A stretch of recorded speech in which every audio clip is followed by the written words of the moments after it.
So the dollar started to devalue as a result of what Nixon said. If you actually look at it between 71 and 74, the dollar lost half its value against the mark, the German mark. That just gives you an idea of like how weak the dollar got. We had crazy inflation in the United States. Now, Nixon at the time and Kissinger, they had to figure out a way to like stop this collapse of the dollar. So they were like, how can we get other nations to start propping up our currency again?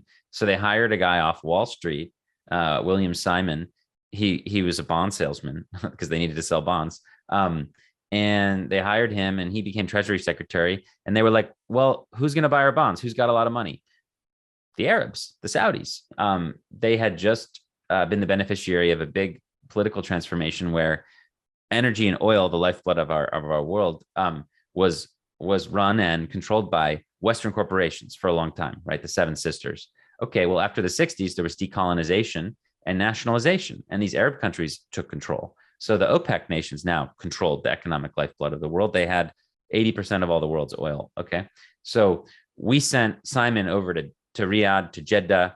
The Crown Prince came to Washington. This was all in the newspapers. This is no conspiracy. This was like very, very open. It somehow has been memory hold. But in 73 and 74, we basically created what's known as the Petrodollar.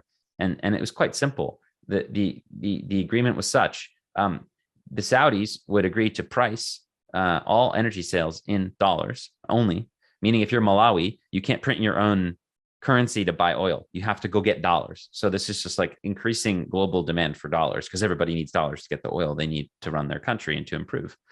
So number one, they had to price energy in dollars. And number two, this was the more tricky part that was actually somewhat secret and was declassified later in the 90s. They had to buy with the Petro dollars, the earnings that they received, in dollar payments from around the world in these bank accounts that they had, usually in Europe. They had to recycle them into U.S. debt. So they would take the dollars and convert them into treasuries. And this would prop up the U.S. government's debt financing and all this other stuff, right? So what you had was that was one half of the deal. And the other half of the deal was the Americans, we would sell them weapons and we would protect them. And we did protect them. We protected them in the Gulf War. We protected them in the Iraq War. Anytime there was a threat in the region against the Saudis, we've come and we've saved them. And that was our end of the deal. And they've until recently, this deal has held up, and it's really been the defining characteristic of the last 50 years of the global political economy has been the petrodollar system. Now it's coming under, it's starting to crack now. But I think it's worth noting that a lot of people call this the petrodollar eurodollar system, which is actually, I think, pretty accurate. And it's just worth noting briefly that because of the petrodollar mechanism, there was this enormous inflow of money into these like European dollar denominated accounts, eurodollars, basically. A eurodollar is a dollar that's outside of the Federal Reserve's power. It's outside of the US banking system. It's a dollar contract somewhere else. Today now, there's more eurodollars than dollars. That there's just this huge floating market. But it wasn't always like that. It was a creation of the Cold War where like Soviet, countries wanted to, or Eastern Bloc countries wanted to do business in dollars. They didn't want it frozen by the US government. So they would open a dollar account in France or London or something like that. But basically the petrodollar system, gave steroids to the eurodollar system. And as a result, you had two things happen. The dollar, which was floundering seriously in the early 70s, became the bedrock and the numeraire for energy and for finance. That's the petrodollar, eurodollar system. So this allowed the US government to do a lot of things over the last few decades. We were able to do things no normal country could do, like fight forever wars, export our manufacturing abroad, basically come to a political arrangement where the only thing we really exported was in some ways was dollars. Like we're exporting dollars to the world and we get all kinds of stuff in return. And through this system, we had to have a buyer for our debt in this system. And again, it started really with the Arabs and the West Germans. In the 80s, we forced the Japanese to buy a lot of our debt through the Louvre Accord, the Plaza Accord. And then in 2001, Clinton's last hurrah was getting China into the World Trade Organization. Okay, so all of a sudden we had a new buyer. China could do a lot more business with us.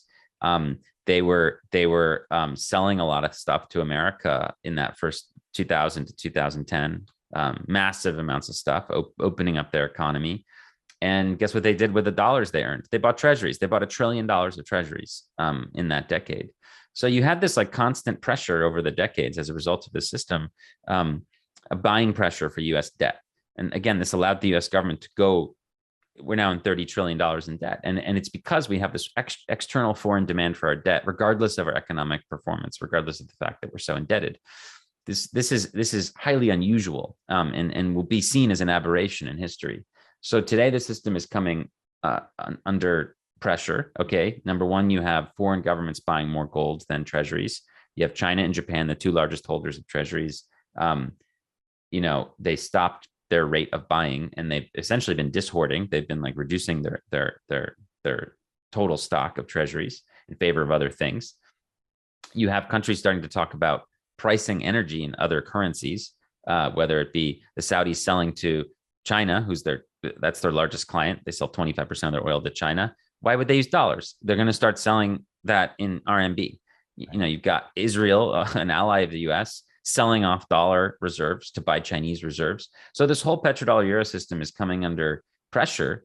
And, to me, the thesis of my book in many ways is number one, just charting the rise of global Bitcoin adoption as told through stories of people, but also charting this history of money where we went from like essentially the reserve currency of the world being gold to being US treasuries, essentially. And then I think it's going to be Bitcoin. It's going to be next. So that's my thesis.